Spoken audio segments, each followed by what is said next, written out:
दोस्तों नमस्कार, स्वागत है आपका। मैं हूं संजय कुमार। अभी तक ये जानकारी आप सब तक पहुंच गई होगी कि चंडीगढ़ एयरपोर्ट पर जो हिंदी फिल्म इंडस्ट्री की मशहूर अदाकारा हैं कंगना रनौत और फ़िलहाल जो बीजेपी की एमपी भी हैं, अभी नई वो सांसद बनी हैं, चंडीगढ़ एयरपोर्ट पर जाते वक्त सीआईएसएफ की एक जवान ने उनके साथ असॉल्ट किया और उसके बाद ये चर्चा पूरे देश में गूंजने लगी कि ऐसा आखिर हुआ क्यों, क्या कारण रहे, क्या था ऐसा कि इस महिला को ऐसा करना पड़ा। गनीमत ये रही कि उस महिला के पास उस वक्त कोई वेपन नहीं था जो सरकार की तरफ से मिला हुआ होता है। नहीं तो हो सकता है कि भाई आपकी जो टेंशन है किसी को लेकर के वो इस लेवल की हो कि आपने उसको सिर्फ थप्पड़ से रिटेलिएट किया या अपना जो गुस्सा है उसका इजहार थप्पड़ के ज़रिए किया। लेकिन अगर ये गुस्सा थोड़ा ज़्यादा होता और सरकार का दिया हुआ वेपन भी होता तो ये स्थिति बहुत गंभीर हो सकती थी। शुक्र है भगवान का कि ऐसा नहीं हुआ। इसके बाद कंगना रनौत ने अपनी सफाई में एक वीडियो जारी करके कहा, इस घटना की जानकारी दी कि ऐसे ऐसे हुआ था एयरपोर्ट पर और फ़िलहाल वो ठीक हैं। लेकिन उसके बाद ये चर्चा गर्म हो गई कि सीआईएसएफ की इस महिला ने इस तरह का व्यवहार क्यों किया। तो इसके पीछे जो वजह इस महिला ने बताई वो ये बताई कि वो आंदोलन, जब किसान आंदोलन चल रहा था दिल्ली में, तो उस वक्त उनकी माँ इस किसान आंदोलन पर बैठी हुई थी और कंगना रनौत ने उस वक्त ऐसा बयान दिया था जो इसको नामंजूर था, जो इसको पसंद नहीं था। और उस बयान को लेकर के इस महिला के भीतर गुस्सा था और उसने अपने गुस्से का इजहार करते हुए जब कंगना रनौत चंडीगढ़ एयरपोर्ट पर थी तो इसने उनको असॉल्ट किया। अब बात यह है कि इसके बाद कहा जा रहा है कि उस महिला की जो नौकरी है वो जाएगी और इसके बाद बॉलीवुड के एक म्यूजिशियन हैं विशाल लडनानी, इनके अचानक से ये समझिए कि पता नहीं छाती में दूध उतर आया है कि इतने इमोशनल हो गए हैं उसको लेकर के कि कह रहे हैं कि अगर उसको नौकरी से निकाला गया तो ये उसको नौकरी दे देंगे।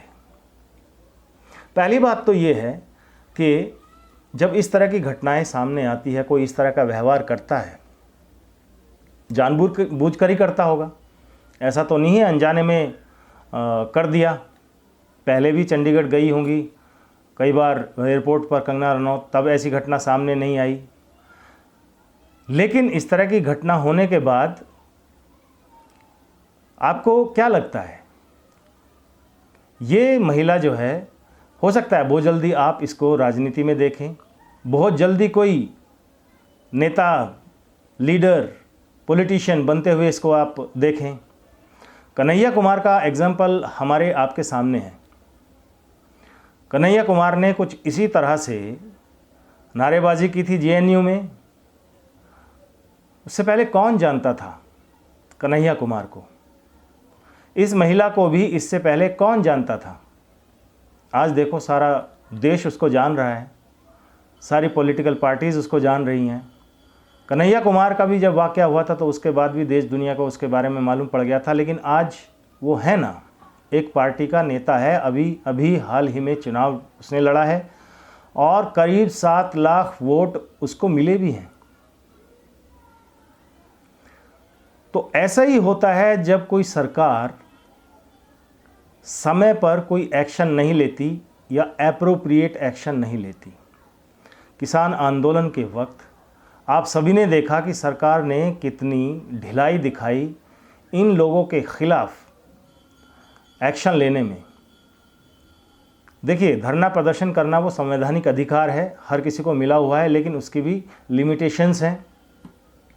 धरना प्रदर्शन अगर किया जाए, सरकार के ख़िलाफ़ कोई बात अपनी रखी जाए, तो उसका भी एक दायरा होता है, एक तहज़ीब होती है, एक उसका मतलब ये नहीं होता है कि आप जो है सरकार पर चढ़ जाएं और जो आम जनजीवन है, जैसे कि शाहीन बाग में हुआ।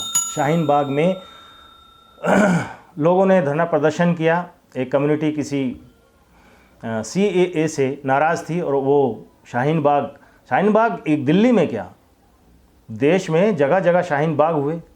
लेकिन उस वक्त जैसे कि सरकार से उम्मीद की जा रही थी कि सरकार इसके ख़िलाफ़ कोई एक्शन लेगी या बात करेगी, डायलॉग करेगी, जिस तरह का रवैया सरकार का होना चाहिए था उस वक्त वैसा नहीं हुआ। उसकी परिणति दिल्ली ने देखी, भुगती, दुनिया ने देखी, उसको जाना, उसका जो हाल है, उसका अंजाम किस जगह जाकर के पहुंचा। दिल्ली दंगा हमारे आपके सबके सामने है। आप सभी जानते हैं कि जब ये किसान आंदोलन हो रहा था उस वक्त किस तरह से दिल्ली को घेर करके लोग बैठे हुए थे, और उसका भी अंजाम आपने देखा कि किस तरह से लाल किले पर चढ़कर जो तांडव हुआ, और पुलिस ने कुछ नहीं किया। पुलिस को शायद ये निर्देश था कि आपको पिटना है तो आप पिट जाओ, लेकिन एक्शन नहीं लेना। तो एक सरकार जिसका काम होता है एक स्ट्रिक्ट एक्शन लेना ऐसे तत्वों के खिलाफ, वो उस वक्त डंडे से काम ना ले करके, जब डंडा ना चला करके ज़बान चलाने लगे, तो फिर उसका अंजाम कुछ इसी तरह का ही होता है। जब कोई मिलिट्री का या किसी भी पैरामिलिट्री फोर्सेस का कोई भी जवान इस तरह की हरकत करता है, तो उसको ये साफ मालूम होता है कि इसके बाद क्या होना है। सरकार का ढीला रवैया उसको ये करने का आत्मबल देता है। कहीं ना कहीं भय होगा ना कि भाई अगर मैं ऐसा करूँगा या करूँगी तो उसका जो अंजाम है बहुत विपरीत हो सकता है, तब तो कोई करे ना। और एक CISF महिला को ये जब कोई ऑन ड्यूटी होता है, वर्दी पहन लेता है, तो उसके सारे इमोशंस, अपनी पर्सनल भावनाएं कोई मायने नहीं रखती। ऐसे तो हर आदमी किसी ना किसी से नाराज़ है फोर्स का, चाहे वो पुलिस हो, मिलिट्री हो, पैरामिलिट्री हो, CISF हो, तो हर आदमी फिर तो आते जाते यही व्यवहार करने लगेगा। लेकिन क्योंकि सरकार इनको सख्ती से जवाब देने में नाकामयाब रही, उसकी जो परिणति है वो इस तरह से देखने के लिए मिली। और बहुत हद तक संभव है कि आने वाले दिनों में इस महिला को जो है आप नेता नेत्री बनते हुए देखें। सिलसिला अभी से शुरू हो गया है, बहुत से लोग इसके सपोर्ट में आ गए हैं। विशाल डडलानी ने एक तरह से इसको सपोर्ट ही किया है, बहुत से नेता पहुंच गए हैं जो इसको रिवॉर्ड कर रहे हैं कि बहुत अच्छा काम किया, और भगत सिंह से तुलना कर रहे हैं कि देखिए भगत सिंह ने भी तो सरकार के खिलाफ ऐसे, भाई भगत सिंह से आजकल तो देखो, जिसको देखो वो भगत सिंह के साथ अपनी तुलना करने लग जाता है। वही जब केजरीवाल साहब अपने आप को भ्रष्टाचार के आरोप में जेल में बंद हैं, उसके बाद भी भगत सिंह के साथ अपनी तुलना वो कर रहे हैं, जेल जाने से पहले भी, जेल जाने के बाद भी। तो फिर एक आम आदमी ये करने से, या कोई भी एक आम कांस्टेबल ये करने से क्यों चूकेगा। राजनीति में अपराधीकरण हुआ, बहुत सारे अपराधी जो है वो संसद पहुंचे, सभी जानते हैं।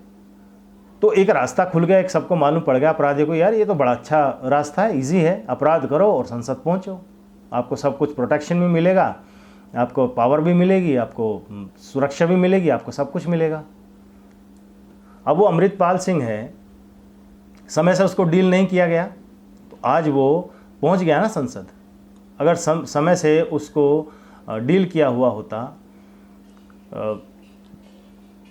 समय से उसके खिलाफ जो है स्ट्रिक्ट एक्शन अगर लिए हुए होते, तो आज वो पहुंच गया। बेअंत सिंह का वो है लड़का है, वो पहुंच गया। तो जब कोई सरकार ऐसा एक्शन नहीं लेती, जब आपको अपने आप को महान और बड़ा और बड़े दिल वाला दिखाने की कोशिश करती है, तो फिर यही होता है। किसने कहा था बड़ा दिल दिखाने के लिए? आपको बड़ा दिल दिखाने के लिए सत्ता नहीं सौंपी गई है, आपको सत्ता इसलिए सौंपी गई है कि आप जो है जहाँ कहीं भी गलत हो रहा है उसको आप, उसके खिलाफ आप स्ट्रिक्ट एक्शन लेंगे। अभी बीजेपी की जो जिस तरह की जीत की उम्मीद बीजेपी नहीं कर रही थी और आज जो है जिस नंबर पर वो आकर के खड़ी हो गई है, उसके कारण कुछ इसी तरह के हैं।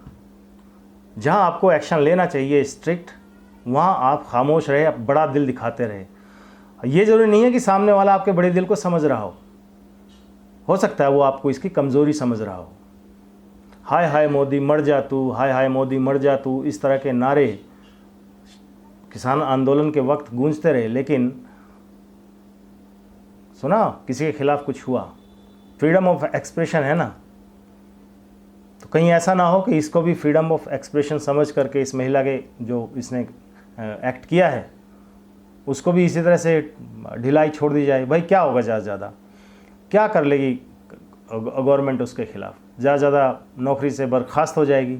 अब उसको हाथों हाथ लेने के लिए बहुत सारे बैठे हैं पॉलिटिशियन, उसको हीरोइन बनाने के लिए बैठे हुए हैं। आप बात करते हैं कि एक कम्युनिटी है कि भाई प्रोग्रेसिव होइए, एक हाथ में कुरान हो और एक हाथ में जो है लैपटॉप हो। नहीं चाहिए भाई उनको एक हाथ में लैपटॉप एक हाथ में कुरान। काहे उनके पीछे पड़े हुए हैं? उनका आपने 3 तलाक हटा दिया है ना, और फला फला जो है उनके लिए सबका साथ सबका विकास, ये इस तरह का झुंझुना आप बजाते रहे। उसका क्या फ़ायदा हुआ? देखा उसका फ़ायदा? उसका फ़ायदा ये हुआ कि आप जो टैक्स पेयर है उसके टैक्स से जो लाभ लेने थे वो ले लिए गए और आपको जो है वोट नहीं मिला। चाहिए ही नहीं उनको वो। मदरसा आपको बंद करना था, क्योंकि मदरसे में जिस तरह की एजुकेशन दी जाती है वो सबको मालूम है और किस तरह से वहाँ रेडिकलाइजेशन होता है। उसको बंद करना था। उसका ऑल्टरनेट आप देने लगे कि नहीं जी, उनके हाथ में एक हाथ में कुरान देंगे, एक हाथ में लैपटॉप देंगे। तो फिर क्या होगा उससे?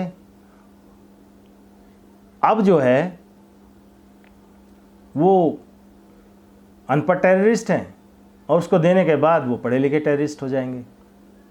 मैं सभी की बात नहीं कर रहा हूँ, सभी जगह ऐसा होता हो, लेकिन क्या खबरें ऐसी नहीं आती हर रोज़? ओसामा बिन लादेन क्या पढ़ा लिखा नहीं था? क्या उसका सक्सेसर पढ़ा लिखा नहीं था? दिक्कत यह है कि जो भी आपको आईना दिखाए उसको आप जो है गरियाने लगते हो, साइडलाइन करने लगते हो। नहीं, ये सब झूठ है, ये सब बकवास है और तुम एजेंट हो और तुम जो है, मतलब एक तरह की पॉलिसी बना दी गई है, एक तरह का ये नैरेटिव बना दिया गया है कि चुप रहिए और जो शीर्ष नेतृत्व कर रहा है वो बिल्कुल सही कर रहा है, करते रहने दीजिए। आप सिर्फ टाइम आएगा तो वोट दीजिए। ये स्थिति बड़ी ख़तरनाक है भाई। फिर तो कोई कुछ बोले ही ना, फिर कोई कैसे बोलेगा? बोलने वाले को जो आपको बताने लगे, कहने लगे कि नहीं ये जो है मामला सीरियस है, इसी को अभी टैकल करना चाहिए। बहुत सारे मुद्दे ऐसे रहे, आसाम का मुद्दा रहा, मणिपुर का मुद्दा रहा, शाहीन बाग का मुद्दा रहा, किसान आंदोलन का मुद्दा रहा। बहुत सारे मुद्दे ऐसे रहे जहां उम्मीद कर रहा था पूरा देश कि शीर्ष नेतृत्व आकर के उसके बारे में बोलेगा, बात करेगा, जवाब करेगा, डायलॉग करेगा, लेकिन एक तरह से असाधारण सी चुप्पी साध ली गई। जो हो रहा है होने दो, जो किया जा रहा है किया जाने दो, टाइम आएगा सब चीज़ नॉर्मलाइज हो जाएगी। हो जाती हैं, लेकिन जो उस वक्त जो बीज बो दिए जाते हैं वो बाद में पेड़ बनते हैं और उनका अंजाम फिर कुछ इसी तरह से निकलता है। खैर, कंगना पर आप आते हैं वापस दोबारा। इसने थप्पड़ मार करके रातों रात पब्लिसिटी में आ गई है और बहुत से लोग इसकी तरफ खड़े भी हो गए हैं आकर के। हो सकता है जल्दी, जैसे मैंने बताया, कि आप इसको नेता नेत्री बनते हुए कुछ देखें। और देखते हैं क्या अब इतना कुछ हो गया, मोदी जो है अपने 3rd टर्म में एंट्री करने जा रहे हैं और हम तो उम्मीद यही करते हैं कि इन सब गलतियों से सबक लेंगे। जितने एमपीज़ अब की बार चुन करके आए हैं उन पर बराबर नज़र रखी जाए कि वो अपने काम कर रहे हैं प्रॉपरली कि नहीं कर रहे हैं। कि जिस तरह से पिछली बार इनएक्टिव हो गए मोस्ट ऑफ द एमपीज़, कोई पता ही नहीं है क्या कर रहे हैं क्या नहीं कर रहे हैं। आपकी योजनाओं का भी जो जानकारी है वो लोगों तक नहीं पहुंची। जो लास्ट 2-3 मुद्दे थे जो हवा में रह गए, जो गूंजे जाते रहे, राम मंदिर, 370, 1-2 मुद्दा और है जो लोगों के उसमें रहा। लेकिन इसके अलावा बहुत सारे ज़मीनी स्तर से जुड़े हुए मुद्दे थे जो घरों घरों तक जाने चाहिए थे, लेकिन पता नहीं आपके एमपीज़ कर क्या रहे थे। और उसके बाद लोगों ने, जैसे कि खबरें आ रही हैं निकल करके, उनको बदलना चाहिए था, लेकिन वहाँ भी शीर्ष नेतृत्व ने उनकी नहीं सुनी और परिणाम अब आपके सामने है।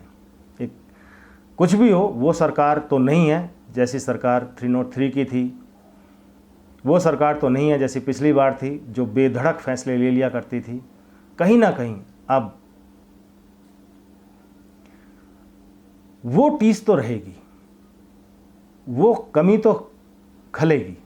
कैसे पूरी होगी कैसे नहीं, ये आगे आने वाला वक्त बताएगा। देखते रहिए, आप भी नज़र बनाए रखिए कि मोदी 3.0 में इस तरह की मिस्टेक्स दोबारा ना रिपीट हों और इस तरह की गलतियों का जो है उनको समय पर सीरियसली टैकल किया जाए, और जो वाकई इस देश की जो जनता है, जो सनातनी हैं, उनको सही से प्रॉपरली एड्रेस किया जाए कि असल में वो चाहते क्या हैं।